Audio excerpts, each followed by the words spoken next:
Moving on to the MLB, obviously we had the World Baseball Classic is coming up, so we had those rosters drop, and then we also have a couple free agent updates that we'll go over. So I'll let Mitch take that away as well. All right, so we can start with our Team USA roster. Some highlights or names to highlight from the pitching staff. We got Paul Skenes and Tarek Skubal, arguably the two best pitchers in all of baseball. Beast. We got young guys in Nolan McLean coming from the Mets. He's a young fireball thrower. Logan Webb, a great guy to have from your San Francisco Giants. The boy. Absolute hoss up there. And then we got flamethrower Mason Miller from the San Diego Padres, throwing 103 miles an hour. Going to be closing games out for us. And then our lineup is absolutely crazy. We got Alex Bregman. We got Bryce Harper, Gunnar Henderson, Bryce Terang, Bobby Witt, Corbin Carroll, Pete Crow-Armstrong, Kyle Schwarber, and the captain, all rise, Aaron Jones. Aaron Judge. Aaron Judge. Wow. Aaron Judge. Wow. I was like, Aaron Jones hasn't been a while for we got a team that can compete with anybody. It's going to be a tough World Baseball Classic. Who are the Dominican Republic. Okay. You got Japan, the defending champ. So those are probably going to be the biggest obstacles anytime there's going to be a World Baseball Classic. But are we the favorite?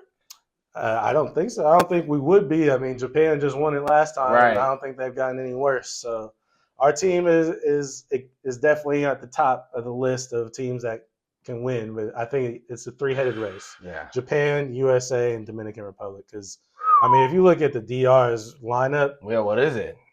I mean, let's check it out real quick. What is it? Fernando Tatis. You're getting rid of people who are like absolute all-stars on that team.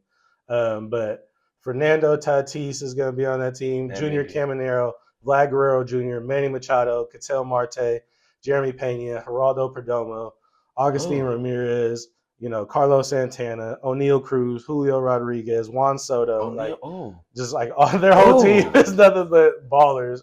Sandy Alcantara is going to be pitching for them. Your boy Camilo Doval is going to be pitching for them. Carlos Estevez. Christopher Sanchez, lights out for the Phillies, is out there. Freddie Peralta for the Mets, 200 strikeout guy per season. Luis Severino is going to be out there. So Abner Uribe, who's a shutdown Milwaukee reliever. Yeah. They got a bunch of guys. They're just as stacked as any team out there. I mean, like I said, they're leaving guys. I think Jose Ramirez just got hurt.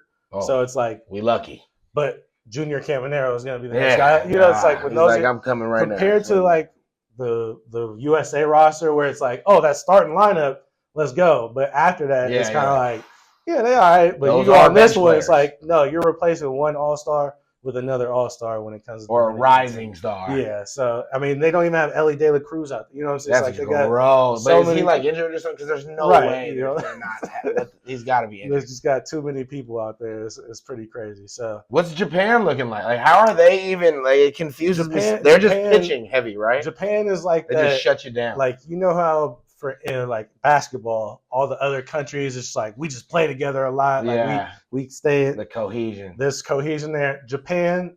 Basically, it's kind of like AAU basketball to organized basketball overseas, where it's like nowadays it's a lot of like the pay-to-play baseball players, where the differentiation in talent is like you're either really good or you're really like not that good. Whereas like a place like Japan, it's like they teach the fundamentals, everything right all the way through, and that's why overall they're starting to get higher more and more quality players, higher floor players, where it's like we got 4 or 5 different Japanese players coming to the MLB this year that are all supposed to be guys who are just going to seamlessly move in and be dominant players. So it's a lot of talent over there.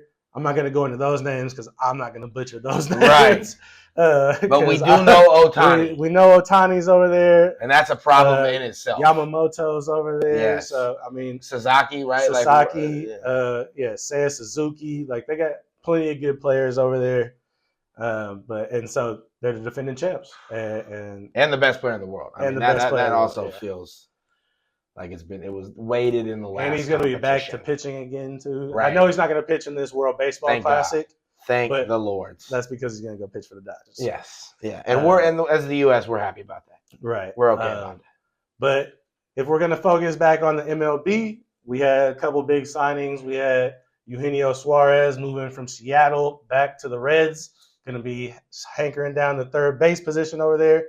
Great ballpark to hit in again. So he might be another guy who gets 40 home runs again this year, even though it might come with a low batting average. But that's pretty much the way things go. Standard.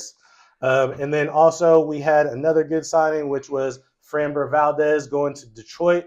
Going to team up with Tarek Skubal, Jake Flaherty, and the boys, and make that rotation even more dominant than it was last season.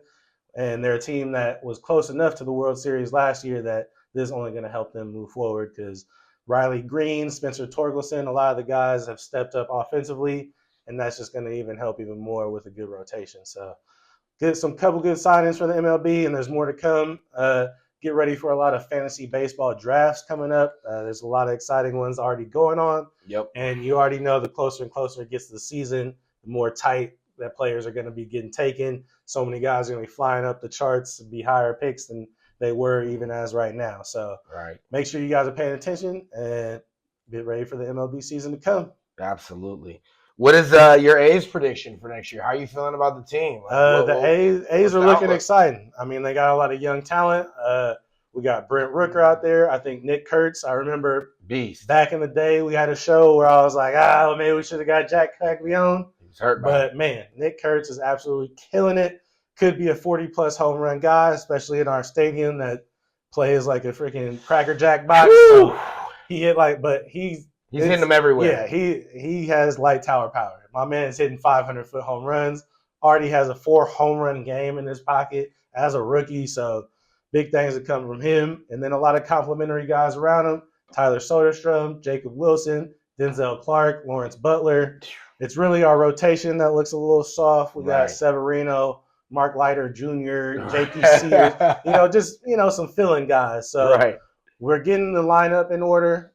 And hopefully, we get some young talent through pitching. I know we just got Arnold, I believe. Arnold, the pitcher from Florida State, who's a very good young pitcher. So lefty, right? Hopefully, lefty. So hopefully somebody could come up for us and be the start of a good rotation, good young rotation. And then there's that prospect you guys got. We got Leo DeVries, a young shortstop from San Diego, who's supposed to be a top prospect. And hey, we don't really have a second baseman right now. I know we just got Jeff McNeil, but he can kind of be a utility guy. We can move him around. Bring him up. If Leo can come through, I know he's only about 19 right now, but he's somebody who could be big for us. But he is a top 10 prospect, though. Right, all of baseball. I mean, so it's he was definitely a great get from the Mason Miller trade that we made. That was big. Yeah. That was big. Yeah, and then it'll be interesting to see the draft coming up. We both have some picks coming up, and we are 4th in the draft, so I'm very excited to see how that'll all shake out. But lastly, we want to highlight the Winter Olympics that are coming up. We don't have a lot to talk about them.